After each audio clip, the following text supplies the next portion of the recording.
What's it? I know we're downstairs.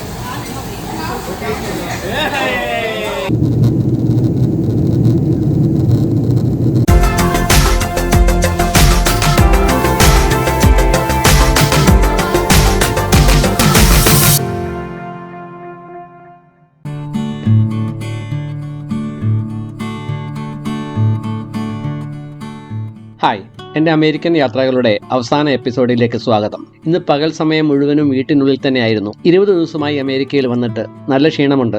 1-2 സ്ഥലങ്ങൾ കൂടി കാണാനുണ്ട്. കൂടാതെ ന്യൂജേഴ്സിയിൽ താമസിക്കുന്ന ഒരു സുഹൃത്തിൻ്റെ വീട്ടിലും പോകണം. ടൈംസ് സ്ക്വയർ സന്ദർശിക്കുക എന്നതാണ് ഇന്നത്തെ പ്രധാന ലക്ഷ്യം.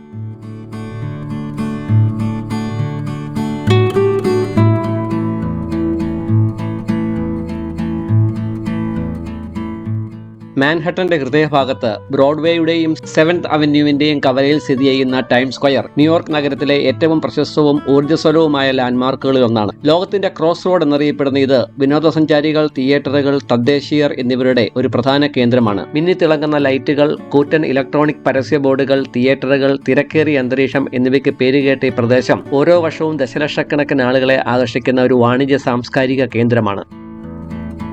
ഇപ്പോൾ ടൈംസ് സ്ക്വയർ എന്നറിയപ്പെടുന്ന ഈ പ്രദേശം യഥാർത്ഥത്തിൽ 19-ാം നൂറ്റാണ്ടിന്റെ അവസാനത്തിൽ ലോങ് ഏക്കർ സ്ക്വയർ എന്നാണ് അറിയപ്പെട്ടിരുന്നത്. വളരെ ശാന്തവും അവികസിതവുമായിരുന്ന ഈ പ്രദേശം ഗതാഗത സൗകര്യങ്ങളുടെ വിപുലീകരണത്തോടും ന്യൂയോർക്ക് ടൈംസ് പത്രത്തിന്റെ വരവോടെയും വളർന്നു തുടങ്ങി. 1904-ൽ ടൈംസ് അതിന്റെ ആസ്ഥാനം 1 ടൈംസ് സ്ക്വയറിലെ ഒരു പുതിയ കെട്ടിടത്തിലേക്ക് മാറ്റുകയും പ്രദേശത്തിന്റെ പേര് മാറ്റുകയും ചെയ്തു. കെട്ടിടം തുറക്കുന്നതിന്റെ ഭാഗമായി ഒരു വലിയ പ്രകാശപൂരിതമായ ബോർഡും അവർ ഇവിടെ സ്ഥാപിച്ചു.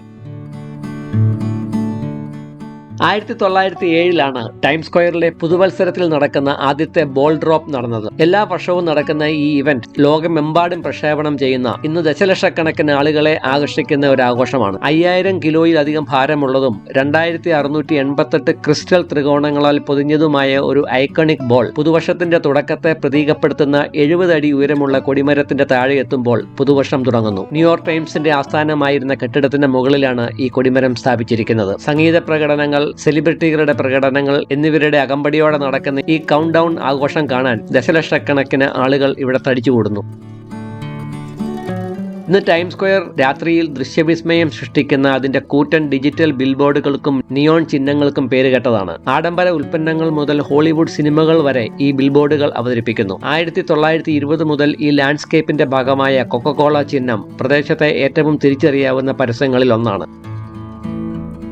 ടൈംസ് സ്ക്വയർ ഒരു പ്രധാന സാംസ്കാരിക വിനോദ കേന്ദ്രമായും പ്രവർത്തിക്കുന്നു. മജസ്റ്റിക്, ലൈസിയം തിയേറ്ററുകൾ പോലുള്ള ചരിത്രവേദികൾ ഉൾപ്പെടെ 40-ലധികം തിയേറ്ററുകളുള്ള തിയേറ്റർ പ്രേമികളുടെ പ്രധാന ലക്ഷ്യസ്ഥാനമാണ് ബ്രോഡ്വേ തിയേറ്റർ ഡിസ്ട്രിക്ട്. ലോകത്തിലെ ഏറ്റവും പ്രശസ്തമായ നാടകങ്ങളും സംഗീതവും ഇവിടെ അവതരിക്കപ്പെടാറുണ്ട്. തിയേറ്ററുകൾക്ക് പുറമെ സംഗീതജ്ഞർ, നർത്തകർ, മാന്ത്രികന്മാർ എന്നിവരുൾപ്പെടെ തെരുവ് കലാകാരന്മാർക്കുള്ള സജീവമായ ഒരിടം കൂടിയാണ് ടൈംസ് സ്ക്വയർ. സ്പൈഡർമാൻ, എൽസ, M&Mന്റെ ചിഹ്നം തുടങ്ങിയവ ഇവിടെ എപ്പോഴും കാണാം.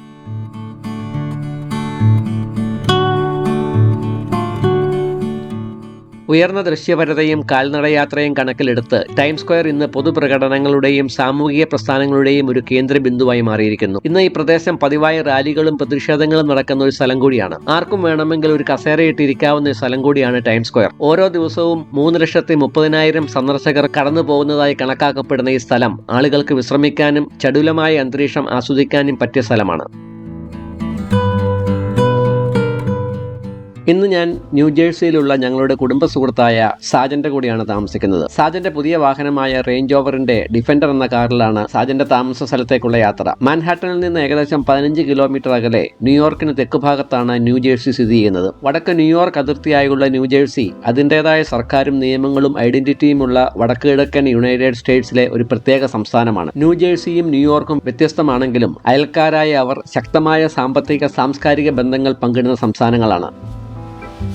ഇന്നത്തെ ഡിന്നർ ഒരു ഹിബാച്ചി റെസ്റ്റോറന്റിലാണ് സാജൻ ഞങ്ങൾക്കായി ബുക്ക് ചെയ്തിരിക്കുന്നത്. തികച്ചും വ്യത്യസ്തമായ ഒരു ഭക്ഷണ അനുഭവമായിരുന്നു അത്. ന്യൂയോർക്കിലെ ഹിബാച്ചി റെസ്റ്റോറന്റുകൾ ജാപ്പനീസ് ശൈലിയിലുള്ള ഗ്രില്ലിംഗിൽ ശ്രദ്ധ കേന്ദ്രീകരിച്ച് സവിശേഷമായ ഒരു ഡൈനിങ് അനുഭവം നൽകുന്നു. ഹിബാച്ചി എന്നാൽ യഥാർത്ഥത്തിൽ ഒരു പരമ്പരാഗത ജാപ്പനീസ് ചാർക്കോൾ ഗ്രില്ലാണെങ്കിലും ആധുനിക ഹിബാച്ചി ഡൈനിങ്ങിൽ സാധാരണയായി മാംസം, സമുദ്ര വിഭവങ്ങൾ, പച്ചക്കറികൾ എന്നിവ പരന്ന ഗ്രില്ലിൽ പാകം ചെയ്യുന്നതാണ് പതിവ്. ഈ പാചകരീതി ജപ്പാനിലെ 16-18 നൂറ്റാണ്ടുകളിലെ ഏഡോ കാലഘട്ടത്തിൽ ഉത്ഭവിച്ചതാണ്. തുടങ്ങിയതാണ്. പ്രധാനമായും ബെനിഹാന ഹോട്ടലുകളുടെ ശൃംഖലയിലൂടെ 1960കളിലാണ് ഇത് US-ൽ പ്രചാരത്തിലായത്. ഹിറോക്കി ഓക്കി സ്ഥാപിച്ച ബെനിഹാന റെസ്റ്റോറന്റുകളിൽ ഒരു നാടകത്തിൽ എന്ന പോലെ പാചകക്കാർ നൈപുണ്യമുള്ള കത്തികൊണ്ടുള്ള വേലകളും തന്ത്രങ്ങളും അവതരിപ്പിച്ചുകൊണ്ട് ഹിബാച്ചി ഡൈനിങ് ഒരു പരസ്പര സമ്പർക്കമുള്ള ഭക്ഷണ അനുഭവമാക്കി മാറ്റി.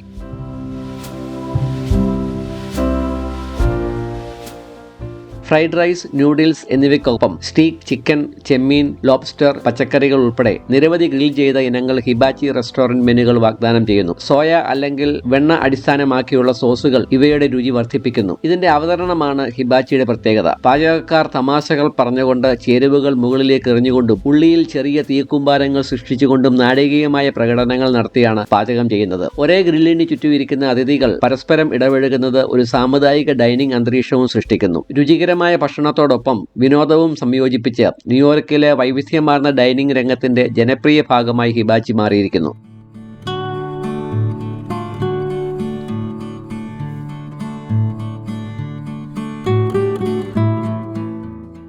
ഇത് ഇവിടുത്തെ ഒരു ലിക്കർ ഷോപ്പാണ്. ലോകത്തിലെ എല്ലാ ബ്രാൻഡുകളും നിരത്തി വെച്ചിരിക്കുകയാണ് ഇവിടെ. നമ്മൾ കേൾക്കാത്തതും കാണാത്തതുമായ ധാരാളം ബ്രാൻഡുകൾ. ഇന്ത്യയെ അപേക്ഷിച്ച് മദ്യത്തിന് വില കുറവാണ് ഇവിടെ. സാജന്റെ കുറച്ച് ജോലിക്കാർ ഇന്ന് കാനഡയിൽ നിന്നും വരുന്നുണ്ട്. കാനഡയിൽ സ്ഥിരതാമസമാക്കിയ ഇന്ത്യക്കാരാണ് അവർ. ഇന്ന് വൈകിട്ട് അവരുടെ വകയായിട്ടാണ് പാചകം. ഇന്ത്യക്കാരനായ ഗ്ലെൻ ഒരു നല്ല പാചകക്കാരനും കൂടിയാണ്. ഗ്രിൽ ചെയ്ത കോഴിയും മറ്റു ചില വിഭവങ്ങളുമായി ഇന്നത്തെ രാത്രി ഞങ്ങൾ ആഘോഷിച്ചു.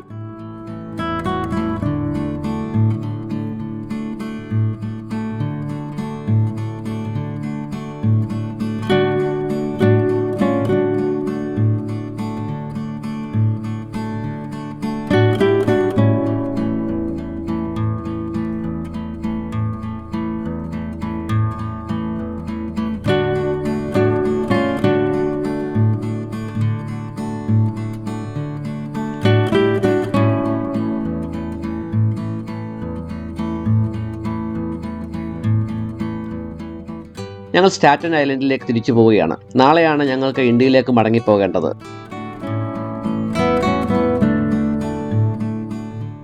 ഞങ്ങൾ തിരിച്ചു പോകുന്നതും ഖത്തർ വഴിയാണ്. ന്യൂയോർക്കിലെ ജോൺ എഫ് കെന്നഡി ഇന്റർനാഷണൽ എയർപോർട്ടിൽ നിന്നും ഖത്തർ എയർവേസിൽ ദോഹ വഴി കൊച്ചിയിലേക്കാണ് യാത്ര. ഏകദേശം 20 മണിക്കൂറാണ് യാത്രാ സമയം. ന്യൂയോർക്കിലെ ക്യൂൻസിൽ സ്ഥിതി ചെയ്യുന്ന John F Kennedy international airport US-ലെ ഏറ്റവും തിരക്കേറിയ വിമാനത്താവളങ്ങളിൽ ഒന്നാണ്. 1948-ൽ ഐഡിൽവൈൽ എയർപോർട്ട് എന്ന പേരിൽ ആരംഭിച്ച ഇത് 1963-ൽ പ്രസിഡന്റ് ജോൺ എഫ് കെന്നഡിയുടെ കൊലപാതകത്തിന് തൊട്ടു പിന്നാലെ അദ്ദേഹത്തിന്റെ ബഹുമാനാർത്ഥം JFK എന്ന് പുനർനാമകരണം ചെയ്യപ്പെട്ടു. 6 ടെർമിനലുകൾ ഉള്ള 5000 ഏക്കറിലധികം വ്യാപിച്ചു കിടക്കുന്ന ലോകമെമ്പാടുമുള്ള സ്ഥലങ്ങളിലേക്ക് നോൺ സ്റ്റോപ്പ് ഫ്ലൈറ്റുകൾ സർവീസ് നടത്തുന്ന JFK പ്രതിവർഷം 60 ദശലക്ഷം യാത്രക്കാർക്ക് സേവനം നൽകുന്നു. ഞങ്ങൾ റൺവേ 13-ൽ കൂടിയാണ് ടേക്ക് ഓഫ് ചെയ്യുന്നത്. ഈ റൺവേയുടെ പ്രത്യേകത ഇത് വിമാനത്താവളത്തിന്റെ തെക്കേ അറ്റത്തുള്ള ഒരു പ്രധാന റോഡിന്റെ മുകളിലൂടെയാണ് പോകുന്നത് എന്നതാണ്. ഇതിലെ വിമാനങ്ങൾ ടാക്സി ചെയ്യുന്ന വീഡിയോകൾ നിങ്ങൾ കണ്ടിട്ടുണ്ടാവും.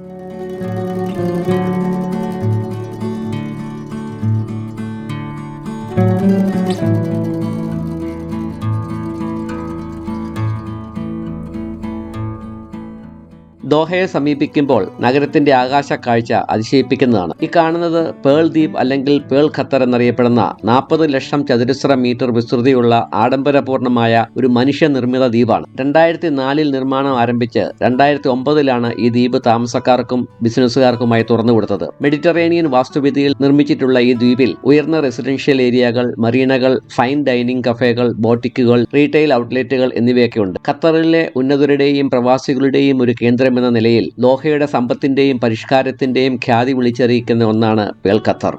എന്റെ അമേരിക്കൻ യാത്രകൾ ഇവിടെ പൂർത്തിയാവുകയാണ്. വേറൊരു രാജ്യത്തിന്റെ മനോഹര കാഴ്ചകളുമായി അടുത്ത വീഡിയോയിൽ കാണാം. അഭിപ്രായങ്ങൾ അറിയിക്കാൻ മറക്കരുത്.